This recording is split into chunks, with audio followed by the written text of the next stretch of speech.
আমরা 3 আগস্ট এই শহীদ মিনার প্রাঙ্গণ থেকে আমরা এক দফা ঘোষণা দিয়েছিলাম,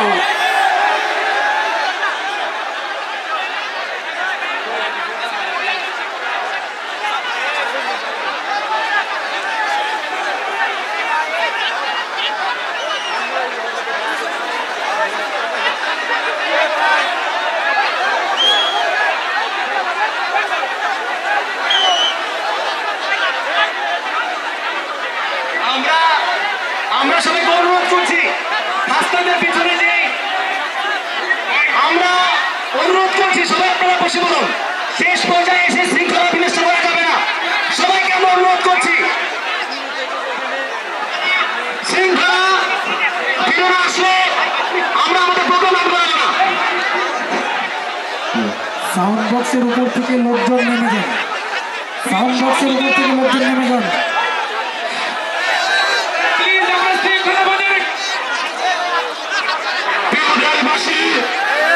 আপনারা জানেন আমাদের এই জুলাই গণ অভ্যুত্থানের পরে এই অভ্যুত্থানকে অনেকে মেনে নিতে পারে না, সেজন্য সচিবালয়ে, পুলিশে, বিচার বিভাগে বিভিন্ন সময় আমাদের বিরুদ্ধে ষড়যন্ত্র চলে।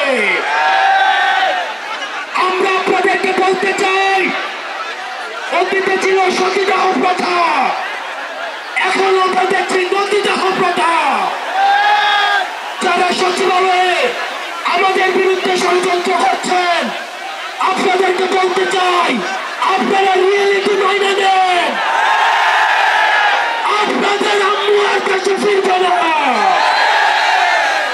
আমরা তাকে সীমান্তের উপরে পাঠিয়েছি, এই খুনি হাসিনা দেশে পুনর্বাসন হবে না।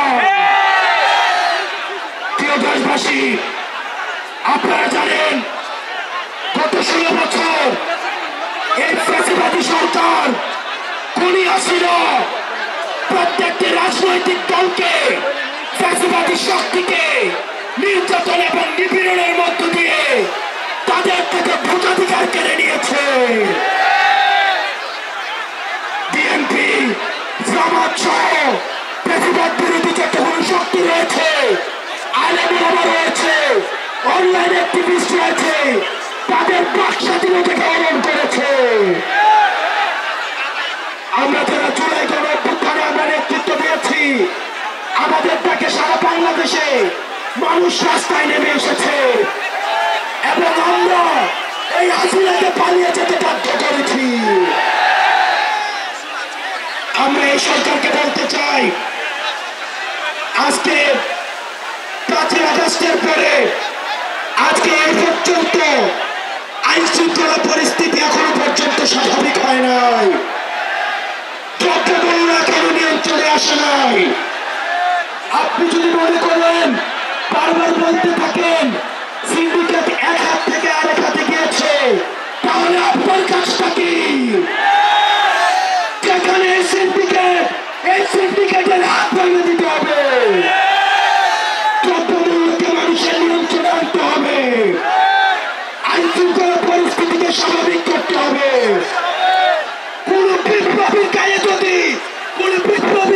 যদি আক্রমণ করা হয়, এই সরকারকে তার দায়ভার নিতে হবে। আজকে এতদিন হয়ে গিয়েছে, আপনারা জানেন আমরা এখনো পর্যন্ত বিচার বহির্ভূত যে হত্যাকাণ্ডগুলো হয়েছে, এই হত্যাকাণ্ডের বিচার নিশ্চিত করতে পারি নাই। আমরা দেখেছি পিলখানা হত্যাকাণ্ড, এই পিলখানা হত্যাকাণ্ড দেশপ্রেমী অফিসারদেরকে একজন করে মেরে ফেলা হয়েছে। আমরা চাই অতি শীঘ্রই এই পিলখানা হত্যাকাণ্ডের বিচার নিশ্চিত করতে হবে। আমরা সবটা ঘটনাকে ভুলে চাই নাই। আমরা দেখেছি সব রাতের অন্ধকারে লাইট টিভিয়ে আলেম ওলামাদেরকে মেরে ফেলা হয়েছে। আলেম ওলামাদের বিচার নিশ্চিত সেগুলোর বিচার নিশ্চিত করতে হবে। গত 16 বছর ধরে আওয়ামী লীগ যে নির্যাতন, নিপীড়ন, অত্যাচার, খুন করেছে সেগুলোর বিচার করতে হবে।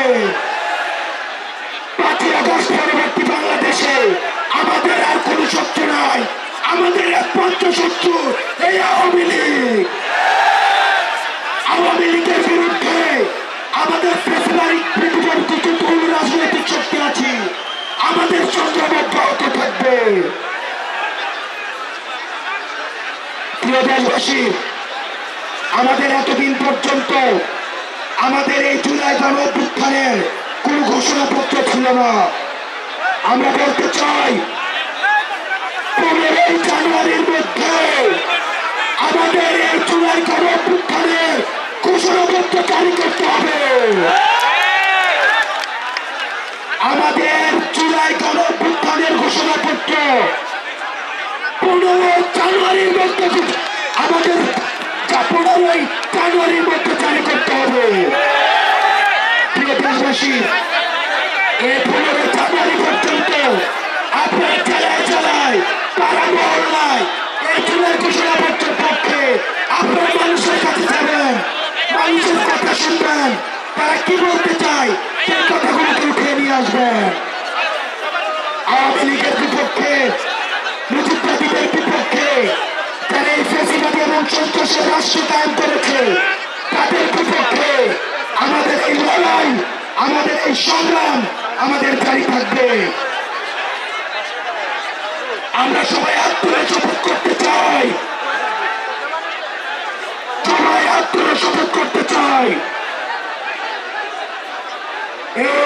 এই মুহূর্তে দরকার বিচার সংস্কার, এই মুহূর্তে দরকার বিচার সংস্কার, এই মুহূর্তে দরকার বিচার সংস্কার। প্রিয় বাংলাদেশবাসী, আপনাদের সাথে আবার দেখা হবে 15 জানুয়ারিতে আমাদের ঘোষণাপত্র নিয়ে। ইনকিলাব জিন্দাবাদ, মুজিববাদ মুর্দাবাদ।